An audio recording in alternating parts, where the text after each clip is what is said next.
Hi guys, in this video we're going to talk about making your shoulder pads for your jacket.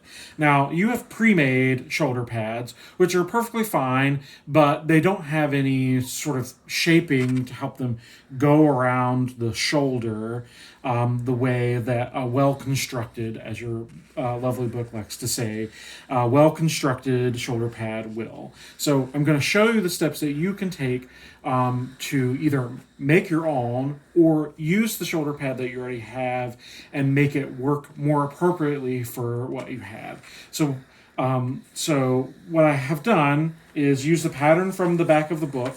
I've made a little copy of it, and then I've cut that out of muslin on the bias. All right, so I have two pieces. You need two pieces of muslin for each shoulder pad. I'm going to make one to show you. So what I've already also done is prepare my batting. Now your pre-made shoulder pads have batting inside of them that you can take apart, and if the shoulder pad is too thick or not thick enough, you can add batting too. Right? So you can see perhaps that if you pull it apart, the batting will come apart into layers. So that's what I've done. I've pulled apart some layers of the batting, and then I have trimmed them so that in the end, I have a sort of a smooth stair step of layers that works from smallest to largest towards the outside, so that it becomes nice and thin and flat at the outside. You can see perhaps on the front edge here that it's stacked up. So you keep the layers all even at the front edge, and you do all the trimming across the back layers and around the sides so that it slopes down nicely. So this edge is what ends up sitting out in the armhole, and this, of course, is what is laying out in on your shoulder. So you want it to slope in nicely.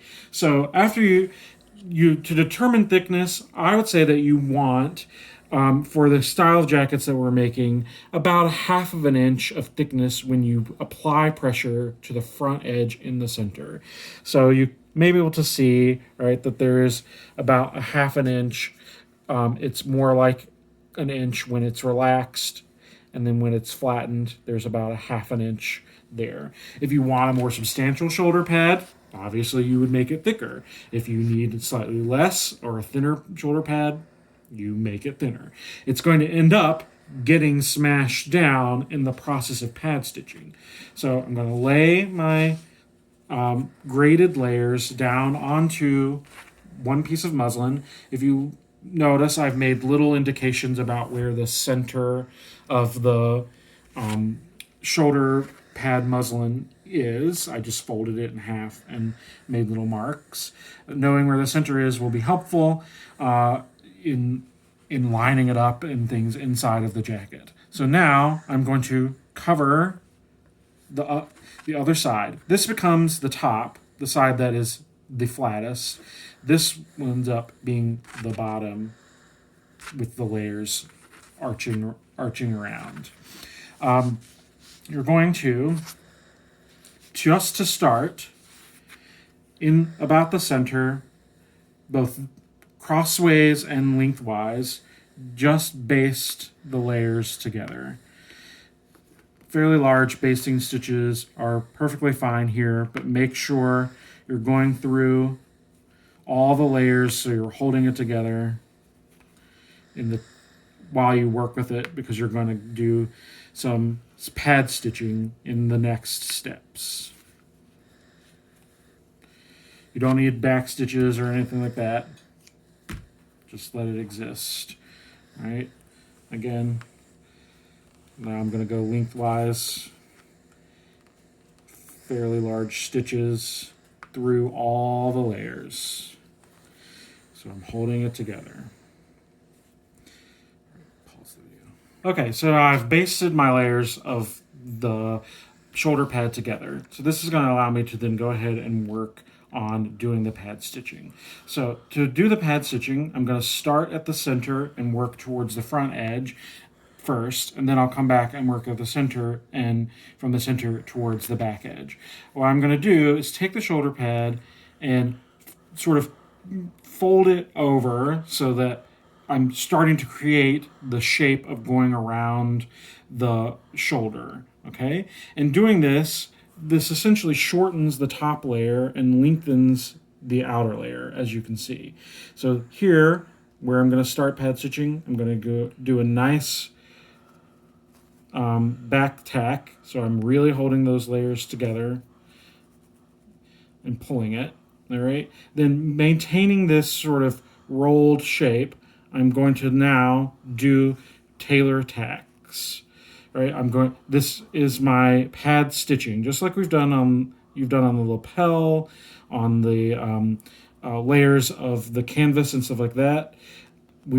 You're stitching through all the layers. Now, this will never be seen on the outside, so you don't really need to make sure that you're taking small picks. Large picks are just fine. And I'm pulling it relatively tight, right? You can see my stitches are pretty large, and I'm just going to do this, sort of maintaining this shaping that I've created as I work across the shoulder pad.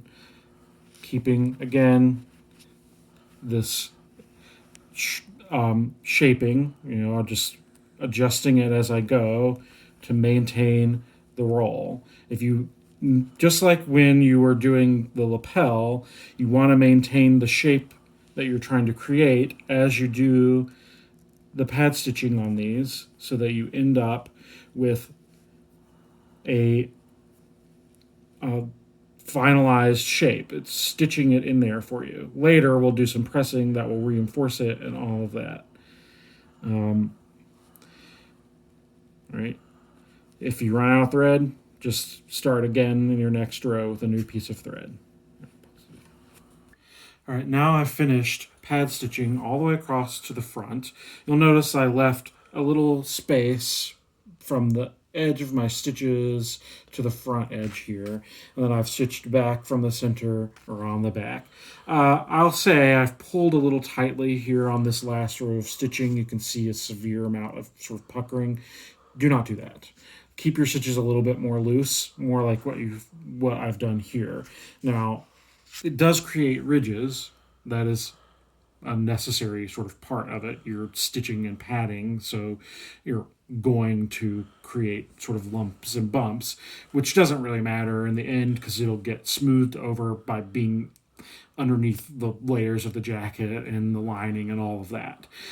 So the steps after you have finished your pad stitching, you can see it has created a curved shape, right?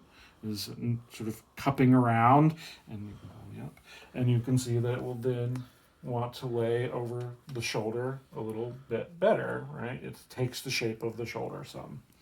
All right, so now I'm going to carefully trim back the front edge of the shoulder pad, cutting off here probably about 1/4 of an inch or so, closer to my stitches. Also, I have some sort of unevenness that's been created by the pad stitching of the layers, so I'm going to go in here and trim the under layers closer to being even with the upper layer.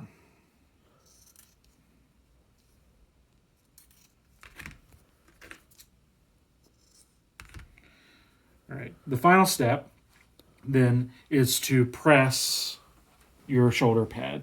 Now, if you have a sleeve board, which if we're working at home, probably none of us have, that's great. What you want to do is press it, trying to maintain the shape that you've created. So I do have an ironing board. You could, if you didn't have an ironing board, put a towel on a table and use that, and use the edge of the table. So now you're going to press the